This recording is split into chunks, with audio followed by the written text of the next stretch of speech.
Hey there, I am not a native speaker. I will keep on reading Fluent Forever How to Learn Any Language Fast and Never Forget It. Well, um, I have to say, I don't agree. Never forget it.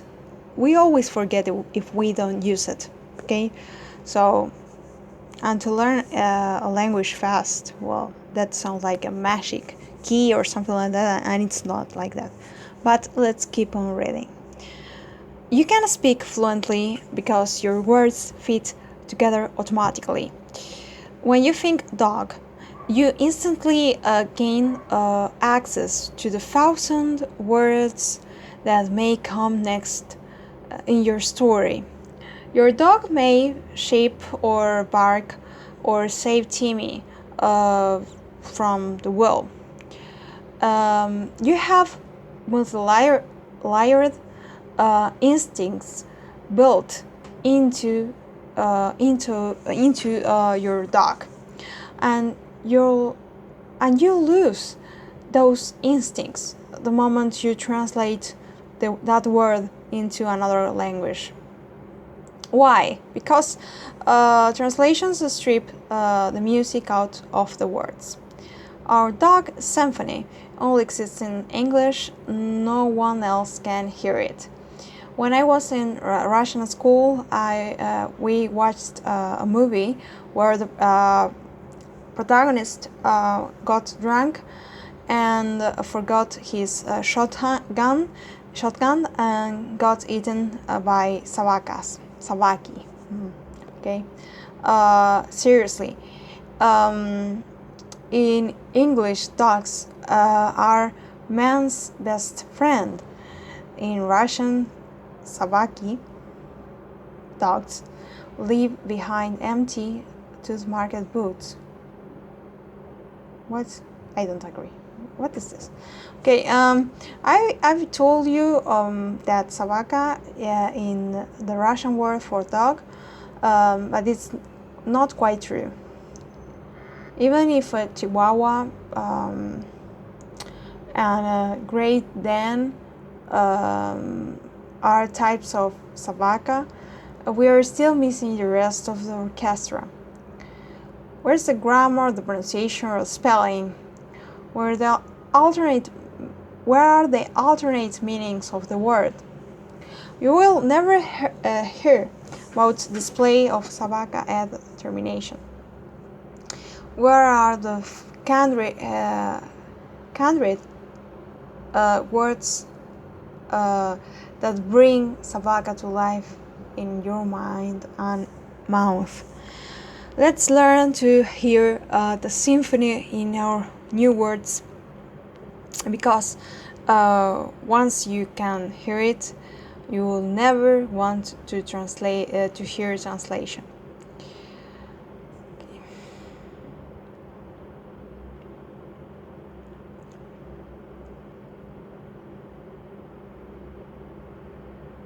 Where to begin? We don't talk much about apricots.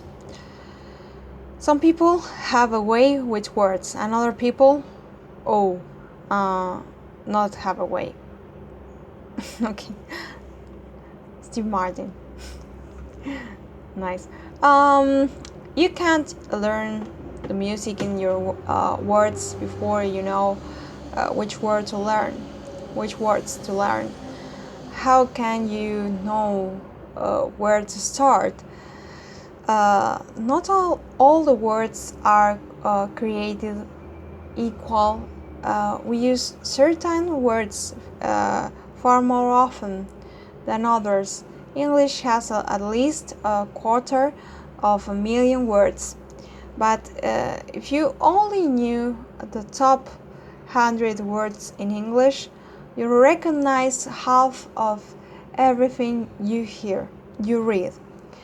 We get a lot of mileage out of our most frequent words. To be fair, many of these words are so-called function words, old standbys like be or an, of, in, and on. And they behave differently in every language, so you can't start with them. You will need a few nouns before you can put something in them or on them.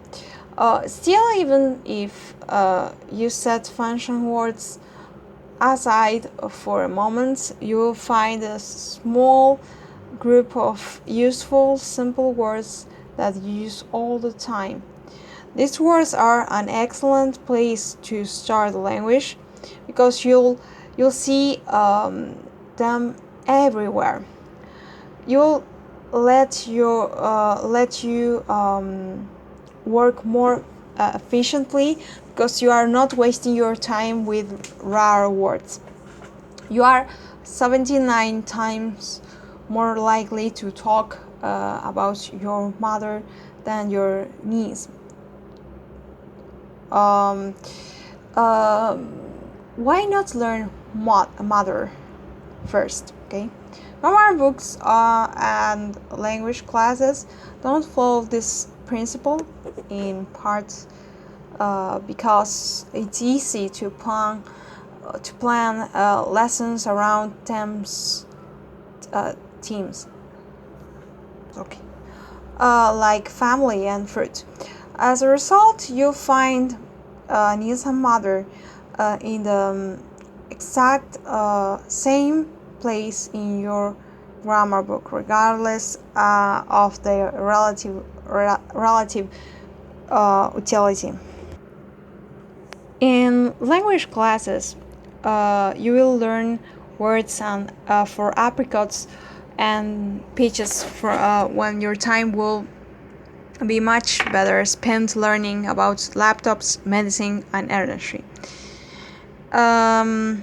These are the words of our lives. Why not learn them first? Enter the word frequency list. Researchers take a giant mass of text, millions of words from TV, scripts, novels, newspapers, internet, news, broadcasts, academic papers, and magazines, and jam it all into a computer. The computer counts the words and spits out gold, the words of the language in order of their importance. This is an extraordinary tool. With only 1,000 words, you will recognize nearly 75% of what you read. With 2,000, we'll hit 80%. As you may expect, you run into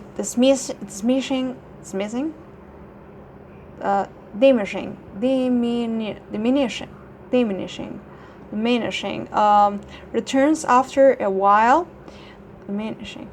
Okay, I didn't know that. But this frequency list provide an incredible foundation for your language. In practice, they are also extremely weird.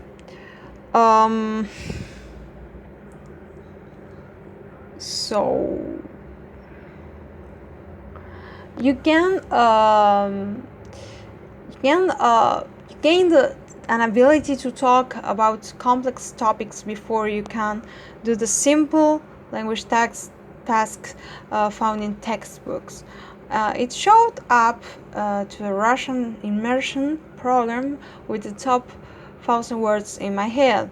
In the entrance exam, I responded to two essay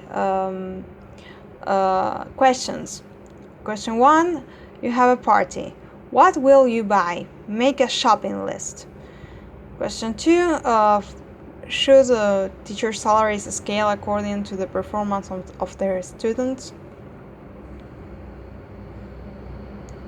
My answer to the first question was fairly embarrassing.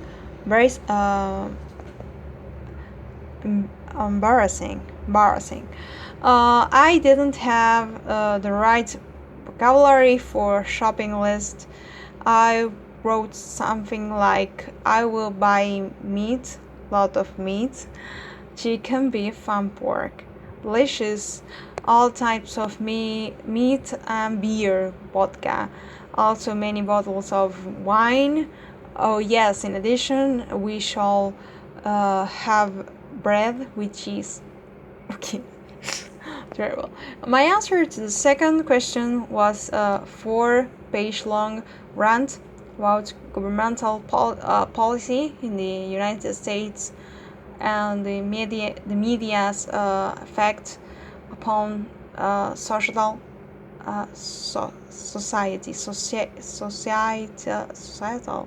opinion. They placed me in the advanced class. Within a few weeks, I picked up the vocabulary I was missing. My shopping lists are significantly longer now. Frequency lists aren't the end of all of vocabulary study. Eventually, you may want to talk about your niece or and her love of apricots, but they are an ideal place to start. We are already covered the basics, basics of pronunciation, and you can learn many of these words without using a shred of English. Russian dogs may not be our best friends, but they do look the same. Okay, I don't get it, but well, okay, let's keep on reading. As such, you can learn these words with pictures alone. Yeah, perhaps. So how shall we begin? The most frequent words aren't the same in every language. You won't need Republican to learn Russian, and collective Soviet's farming community doesn't show up in Spanish very often. Each language has its own frequency list. Yeah, I agree. The best frequency dictionaries are published by Rutelash, and they are fantastic and fascinating. And both because of the words that they include and the words they don't. Unfortunately, this list can be cumbersome, at least in the beginning. You are looking for words that are easy to visualize. Words like bus and mother. You could find them in your language frequency list, but you have to root through 100 of function words like the and abstract words like society. This can be tedious, which is why I'm giving you a shortcut. Uh-huh. Despite the differences between languages, there is a fair amount of overlap in every language. Most frequent words. We'll use that overlap to save us time. These words are practical, easy to visualize, and quick to translate. Words like dog, school, car, and city. I'll show you how to turn them into flashcards and put them into your SRS with pictures and without their English translations. Because your flashcards won't have any English on them, you'll learn to see a dog and immediately think about the corresponding word in your target language. This is like Rosetta Stone program, but I don't know if it is the most effective way, you know. Oh well, let's keep on reading. There is no pesky translation step to get in the way, and that will provide you with substantial rewards. First, you'll solidify the pronunciation foundation you built in the previous chapter. With every word you learn, you will become increasingly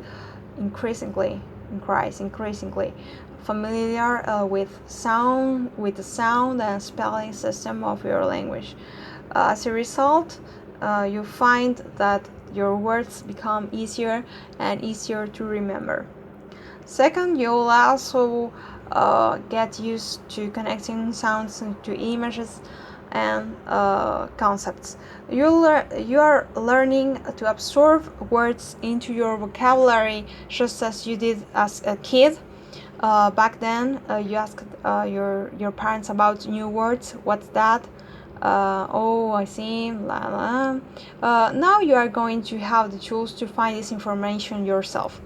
What's more, because of your SRS, you will learn your words faster than a kid can, and you will be literate from the very beginning. Third, you will often learn key prefixes, and suffixes without even trying your language equivalents of the ER in teacher and TEON train station. You will, which will make future words with the same prefixes and suffixes easier to remember. Finally, when you get to grammar and abstract vocabulary, you already know most of the words you need. This makes the rest of your new language much easier to learn. It's easy to manage a sentence like "My dog chased a cat up a tree," when you already know dogs, cats chasing and trees. You will know the players and actions in your stories, and grammar will simply tell you who's chasing whom. Key points: you use certain words much more frequently than others. Learn those first.